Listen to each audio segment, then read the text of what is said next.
guys, welcome to episode 4 of The Outlet with Shauna M. Can you guys believe we are now on episode 4? I know I always ask that, but it's the truth. I cannot believe it. Every time I do another episode, I struggle with the belief that I truly did it because this is something that, I kind of force myself to do. You guys remember I don't like public speaking, but things are getting better and better for me day by day. So again, welcome. We are now on episode 4 and this episode is going to be really good. I think you guys are going to enjoy this one too.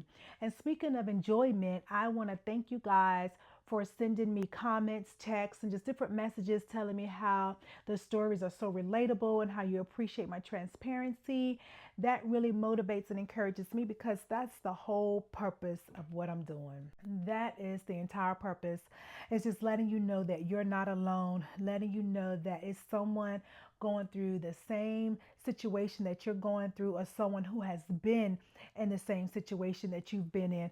So don't think that you're ever alone, okay? There's always someone out there. And even when you feel like you're alone, you're not.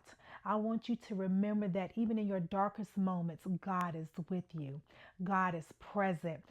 So just remember, in these episodes, we're asking God for healing, we're asking for help, and we're asking for guidance. And remember that we also want to make sure that we have a heart of gratitude. We want to make sure that we're asking God for wisdom also. And speaking of gratitude, it's important that we're always giving thanks to God, thanking God for all the things He's doing for us. Even when we're faced with certain situations, even when we feel like we're in the desert, we want to make sure that we're still thanking God for the peace that He's granting us while we're in the desert.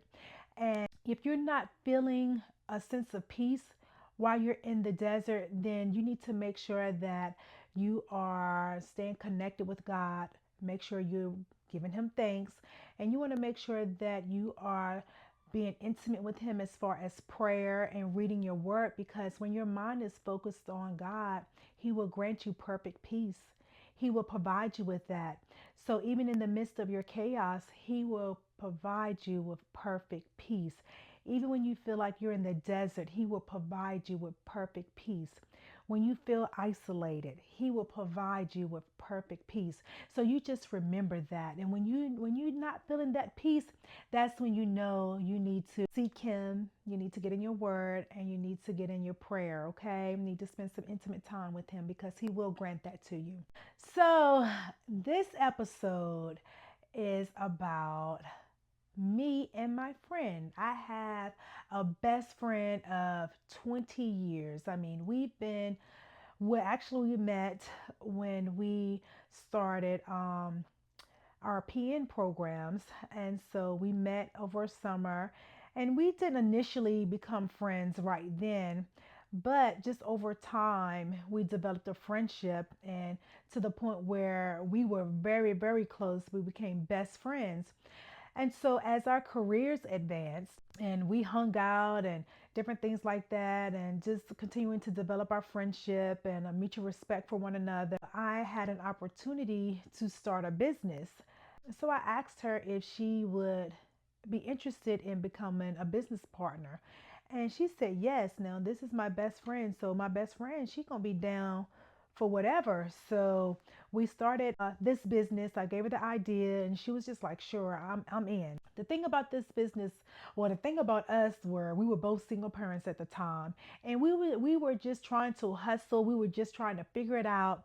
We were doing all types of travel assignments and travel nursing and trying to make things happen, okay?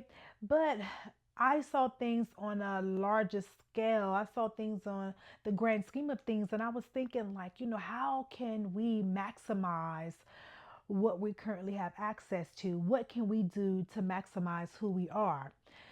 And so, again, I came up with this plan. She said she was interested, but it was very hard for us because we didn't have any working capital. So, if you're starting a business, guys, make sure you have some money saved. We didn't have any working capital. Only thing we had was, we had a small amount of savings, but not enough to start a business and be prepared for payroll, make make sure we have the proper insurances and different things like that. Because when you're starting a business and contingent upon the number of employees you have to have workers' comp, you have to have professional liability, you have to be prepared to pay payroll taxes, and along with a whole slew of other things. Because not only are you required to have professional liability, but it's other insurances you need to protect yourself that are optional in addition to professional liability. But we're just talking about just the basics, okay? Now we're talking about a brick and mortar. We need a building, we need internet, we need telephone, we need all these things to have a successful business. We're talking about we need a printer and a copy machine too. So all the things we need to get started. We were able to get a couple loans. I know I've got some money.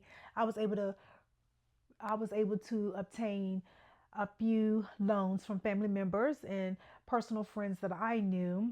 And so we did the best that we could with what we had. And the industry that we were going into, billing always came later, or billing was first, but payments came later, I should say. So you provided the service, but you didn't receive payment till later. Okay. And so since we were new at this, we were still trying to figure out the billing process. And the billing process was a challenge because you really needed to sit down, you really needed to study the regulations and the procedures to submit it correctly to receive your reimbursement for the services you were providing. So because we were both working full time jobs, it was difficult for us to truly focus on the billing and the billing procedures. We were just trying to get the business up and running and trying to make sure we were providing payroll for the people that were working for us. During that time, while we were trying to make sure we were meeting payroll, I was terminated from my full time job. And I think it was because I was so focused on trying to make sure we had payroll that I was neglecting what I should have been doing on my full time job.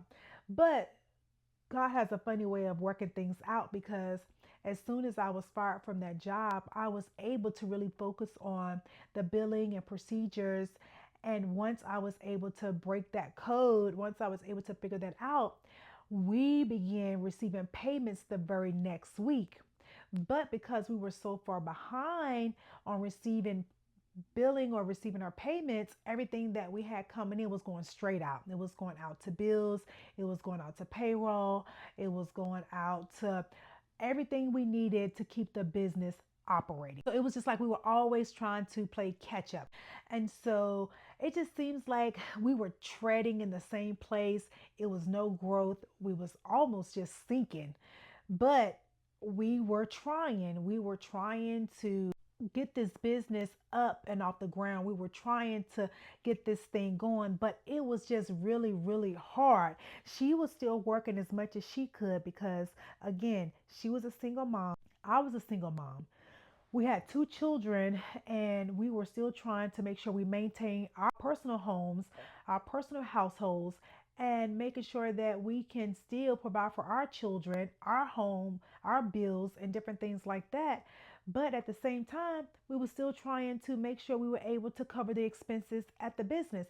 So all of this just became a huge challenge. And during this time, while we had payroll, we were able to make payroll majority of the time. Okay, we were able to make payroll majority of the time. But what happened was, because sometimes we were short because we were not receiving payments timely, that I had got myself tangled up in title loans. Do you guys remember title loans?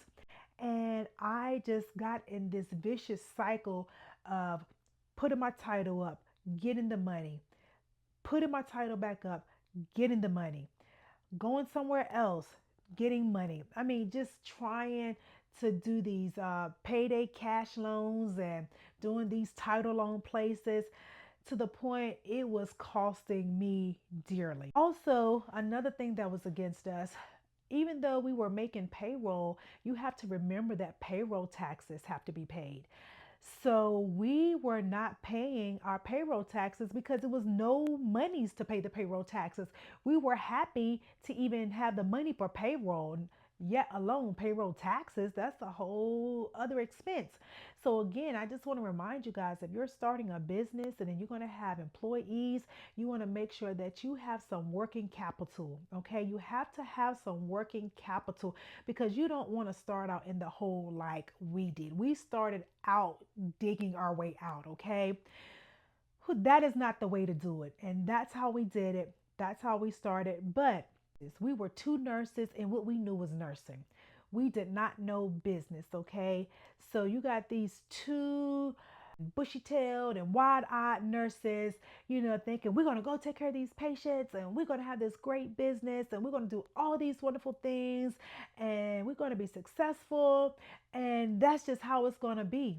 But that's not how it was. That's not how it was at all, because those payroll vouchers was just sitting there and they were stacking up. And anyone who knows, if you have an issue with the IRS, okay, as long as it's sitting there, it's drawing interest and it's drawing penalties. It's drawing interest and it's drawing penalties. So the bills were increasing, the fines were increasing, and the penalties were increasing. And we found ourselves in a bad situation. And during that time, we had an IRS audit. And when they came in and did the audit, we were messed up. We were messed up. And we had to figure this thing out. And so my goal was to discuss with my friend an exit strategy. And when I went to talk to her about an exit strategy, the plan that I had, or just the topic of conversation of exit strategy, was something she did not want to hear. We had worked hard for the business and she did not want to give up. One thing about my friend is when she puts her heart into it, she's going to fight for it. But we got to make sure we're fighting a fight that we could win. And that's the point I was trying to explain to her. I don't think this is a fight that we can win, and we need to come to an agreement where we can separate and we can do it in a way that we both can walk away with something. I just did not want to walk away with nothing. So as I start talking to her about this, I'm meeting resistance and she's giving me pushback after pushback. And I'm like, friend, we have to do something. We're currently being audited. We're currently going through all this stuff. We have to do something. And again, my friend is someone who wants to fight for what she's worked hard for. She doesn't want to give up. And now that I look back and I think about it, I can see where we were both just in the desert. We were in the desert because we were digging ourselves deeper and deeper in the sand. We were not paying those vouchers. We were having a hard time making payroll. We were struggling with the business on all sides. In every area, that business was a struggle. So we were in the desert and we feel like we're in survival mode. I don't know if you guys ever heard the term you're in survival mode. We're supposed to be in survival mode for a certain amount of time, and we had been in survival mode for almost 2 years with the business. And sometimes in business, things do turn around sooner than others, but typically in business, they say about 5 years you should start seeing some progress. So we were already downhill because we owed the IRS money. We were already having an IRS audit. And so this was just a difficult time for us, and we needed to come up with a plan. So again, as I'm trying to talk to her, I'm getting a little pushback because she's like, no, I don't want to do this. This is not what we're going to do. And what I realized was, in that moment, or just thinking back on it, on that moment, she felt like that we were actually abandoning something we worked hard for. And what would something new for us look like? Starting over from scratch. Who wants to start over from scratch when you already have something that you think you might can get it to work? But it wasn't working for us. And the more I talked about it, the more I met resistance. The more I talked about it and tried to implement something, the more pushback I got. And you can imagine how the tension just began to rise between us. The tension became so intense that one day we had this huge blow up, a huge falling out. I mean, it was over the phone, but we used a tone with one another that we've never used with each other, to the point where I thought our friendship was ruined.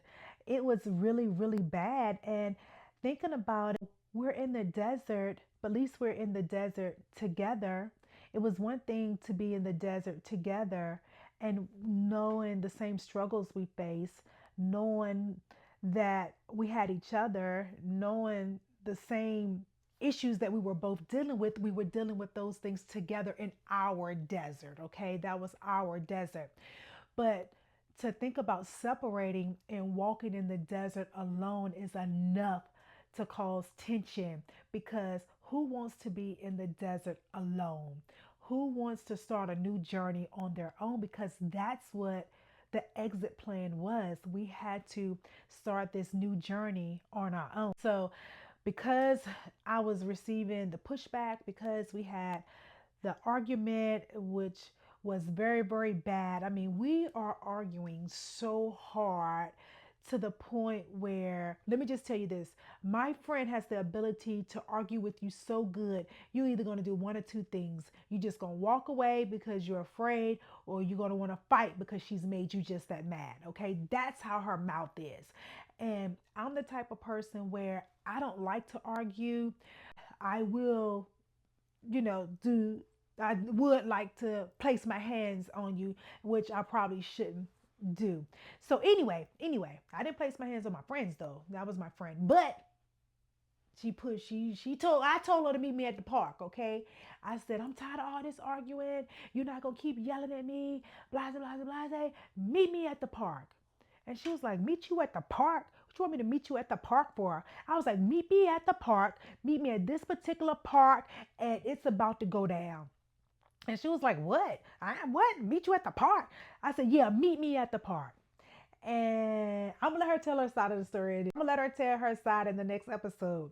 But I did tell her to meet me at the park. And what I was thinking was it would just be me, her, an open field, because this particular park had a huge open field, and whatever needed to go down, it was gonna go down. Either we was gonna fight to an agreement, or we were gonna talk to an agreement. Either way, we had to come to some type of agreement to close this business and come up with an exit strategy that will be beneficial to the both of us. So whatever happened in that meeting, it needed to happen. Okay. It had to come to a head. It had to happen. And so I'm not sure what happened, but in between us having that conversation and us meeting, she spoke to someone who was very important, like a mentor to her. And that person told her, you should always have an exit strategy. No matter what your situation is, when you start a business, you should always have an exit strategy, whether that's to retire in 20 years or 25 years. Make sure you're putting away in a 401k or an IRA, just making sure you have some type of plan so when you leave, you have some money saved, or when you close, you have some money saved, or when you sell, you still have extra. Okay. It could be selling your business in 5 to 10 or 15 years. So at some point, you have to devise an exit strategy for your business. And so after this person explained that to her, it's like the concept clicked and she understood that we needed to do something. When I was explaining it to her, I think she just felt that there was some sense of abandonment. And that was not the case. That was not the case. My plan was for us to figure out how we can evolve from this, how we can grow from this, and how we can walk into our next with the mindset of being successful. We had to have some key takeaways from this. It was important that we learn from all of our mistakes. It was important that we use these lessons as tools to be successful in our next, because we were going to be doing this journey alone. Now, how can we do this journey alone and plan and be successful? That was the questions. Those were the things we need to talk about. And so when we came together, when we saw each other, it was just totally different from the conversation, the argument, the intensity, and everything. And when we saw each other, we laughed, we hugged, we apologized because in our hearts, we are friends and we love each other. And so at the end of the day, I don't want to risk the friendship over the business. I wanted us to maintain our friendship, but we had to dissolve the business. So, how can we do that and be successful in both? That was our challenge. But with God on our side, with the lessons we learned, and with the foundation of our friendship, we were able to do that. The thing about it was that was the most challenging. The friendship stood the test of time, but walking into the desert by ourselves was the ultimate challenge. Again, when we were in the desert together, we had each other. But walking into the desert alone, we had to realize we had to trust God. I couldn't pull on her the way I used to. She couldn't pull on me the way she used to. We had to trust God. We had to pull on God. We had to create our own individual teams. We had to create our own individual business models. But I will share with you that once we dissolved that business and stepped into our own deserts, which became our new worlds, we were more successful in our new worlds than we were together as partners. The exit strategy that we came up with was the best plan that we could have ever devised. It set us up to walk into the desert only for a moment that was temporary. We were not in the desert long when it came to our businesses because we had learned so much in those 2 years of mistakes. 2 years of mistakes we made. So when we stepped into our own individual worlds, we knew not to make those same mistakes. We knew not to set ourselves up for those same challenges. Or if we were faced with those challenges, we knew how to handle it. Okay. So I just want to let you know that our friendship stood the test of time. We walked into our own separate worlds, into a temporary desert, which in terms ended up being our own individual paradises. So God allowed us to be in the desert together, to have the support of one another, and then He allowed us to be in the desert alone so we can learn to trust Him. We had to trust Him to get to where we were going. I've been in business now successfully for 17 years, and I'm so thankful for that.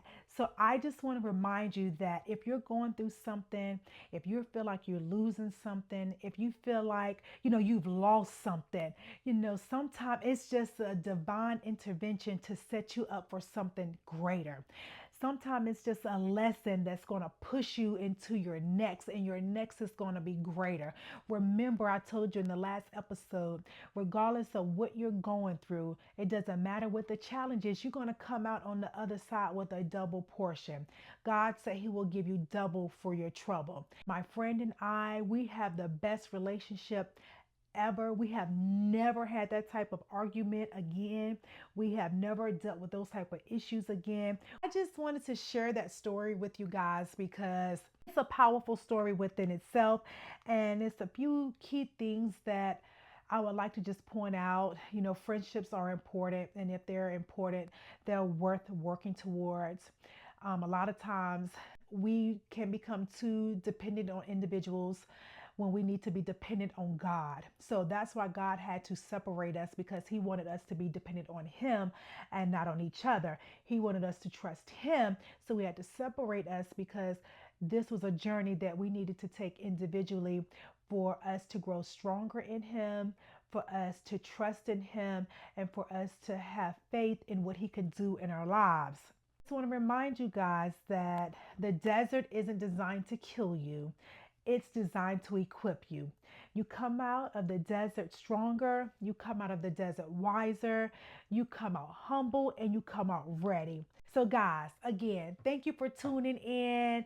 Thank you very, very much. I have to give a shout out to my best friend. I'm going to let her be on the next episode so she can tell her side of the story, so she can tell you guys that she talked so much junk to me that I had to back down and tuck my tail. She's gonna tell it. We're gonna see how she's gonna tell it, okay? I'm gonna let you guys see how she tell it, all right? She's a good storyteller too. She's a great storyteller. So again, guys, thank you for tuning in. Remember, this is a season where we are recharging in our truth. We're walking in our purpose and we are unplugging from the chaos, okay? We're asking God for healing, help, guidance, wisdom, and we're going to give God thanks for all the things that He's doing in our lives, the big, small, all the things. We want to make sure that we're thanking Him for it. Thank you again for tuning in.